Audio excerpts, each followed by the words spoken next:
झालेलं आंदोलन जे आहे त्यात नीटची परीक्षा पेपर फुटले, पण ती पुन्हा झाली, त्यात कणभरही कुठे गडबड झाली नाही, रिझल्ट लागले.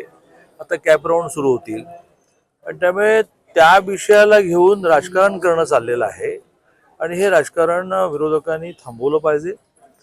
उठसूट राजकारण करण्यातून आपण देशाचं नुकसान करतो, समाजाचं नुकसान करतो, वातावरणाचं नुकसान करतो, जगामध्ये आपली प्रतिमा बिघडवतो आणि त्यामुळे विषय वेगळा आणि त्याच्यातून हेतू वेगळा, सगळ्या क्लिप बाहेर येत आहेत.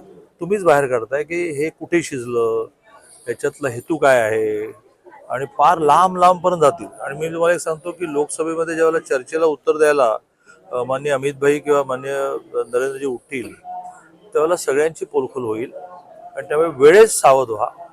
तुमचा हेतू कळलेला आहे.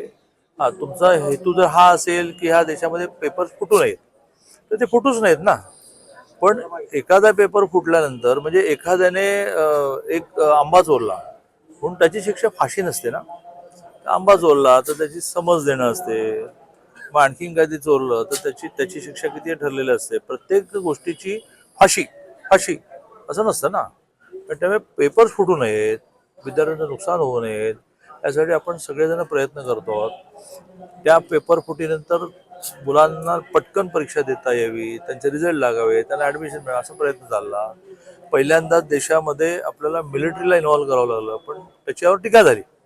अरे त्याच्यातून नीट झालं ते बघा ना, पण मग का मिलिटरी का वापरावी लागली. पण असं लक्षात आलं की काही क्लासेसही गडबड करतायत. त्यामुळे सगळे पेपर फोडणारे अटकेत आहेत, त्यांच्यावर कारवाई होणार आहे.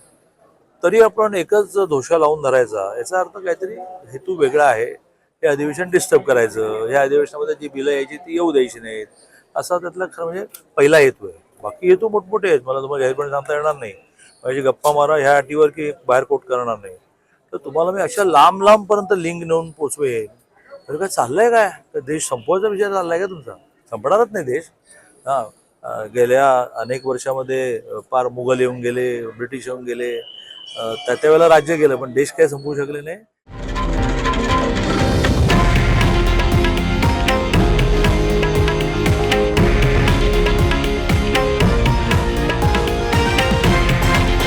हे आहे देशातील नंबर 1 न्यूज नेटवर्क आणि आपण पाहत आहात TV9 मराठी, एकमेव.